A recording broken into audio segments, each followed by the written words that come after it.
جنات کی دنیا کیا ہے؟ واقعی یہ بھی ایک عجیب مخلوق ہے، ایسی ویسی دنیا ہمارے سے بڑھ کر ان کی تعداد۔ میں آپ کی خدمت میں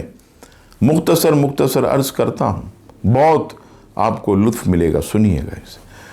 علامہ عینی عمدۃ القاری والیوم 10 پیج نمبر 644 پر فرماتے کہ لغت میں جن کا معنی ہے ستر اور خفا، یعنی جن کو اس لیے جن کہتے ہیں کہ وہ عام لوگوں کی نگاہوں سے پوشیدہ ہوتا ہے، نظر نہیں آتا۔ اچھا، مسلم شریف کی حدیث نمبر 2996، اللہ کے حبیب صلی اللہ علیہ وسلم فرماتے ہیں کہ فرشتوں کے اللہ تعالیٰ نے نور سے پیدا کیا، جنات کو آگ کے شعلے سے، اور حضرت آدم یعنی انسان کو مٹی سے پیدا کیا گیا۔ تو اس سے پتہ چلا کہ جنات کو آگ سے پیدا کیا گیا۔ جامع البیان والیوم 9 پیج نمبر 85 پر حضرت عمر رضی اللہ تعالیٰ عنہ فرماتے کہ جب انسان کا ایک بچہ پیدا ہو تو جنات کے یہاں 9 بچے پیدا ہوتے ہیں، یعنی پیدائش میں بھی ہماری تعداد سے 8 گنا زیادہ۔ ترمذی شریف کی حدیث پاک، اللہ کے حبیب علیہ السلام نے فرمایا کہ تم لوگ ہڈی اور لید سے استنجا نہ کرو، اس لیے کہ یہ دونوں تمہارے بھائی جنوں کی غذا ہیں، یعنی جنات کی جو غذا ہے وہ ہڈی اور لید ہے۔ طبرانی معجم کبیر کی حدیث پاک،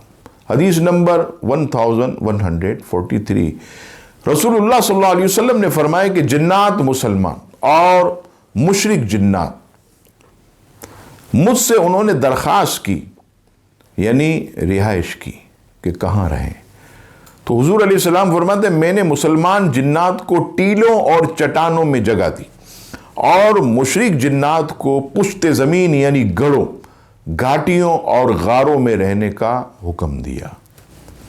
علامہ بدر الدین شبلی حنفی اپنی کتاب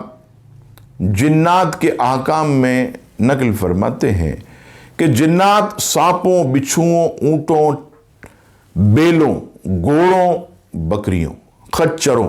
گدھوں اور پرندوں کی شکل میں بھی آتے ہیں، یعنی ان کو اتنا بھی اختیار ہے کہ وہ مختلف شکلوں میں آتے ہیں۔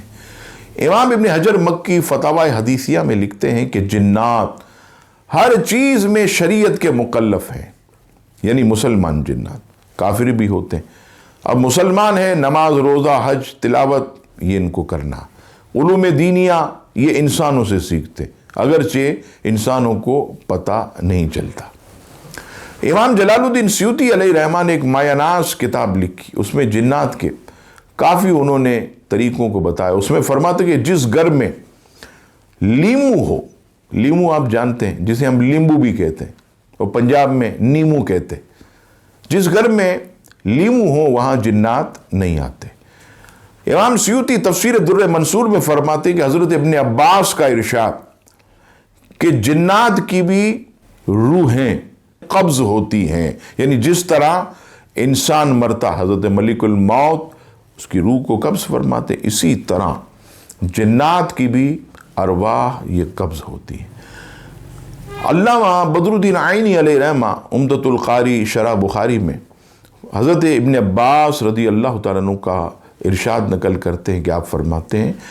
کہ جنات ثواب کے بھی حقدار ہوتے ہیں اور عذاب کے بھی، یعنی جس طرح ایک مسلمان کو یعنی انسان کو اپنی نیکیوں پر ثواب ملتا ہے اور نافرمانی پر عذاب دیا جائے گا، اسی طرح جنات کو بھی اجر و ثواب دیا جاتا ہے نیکیوں پر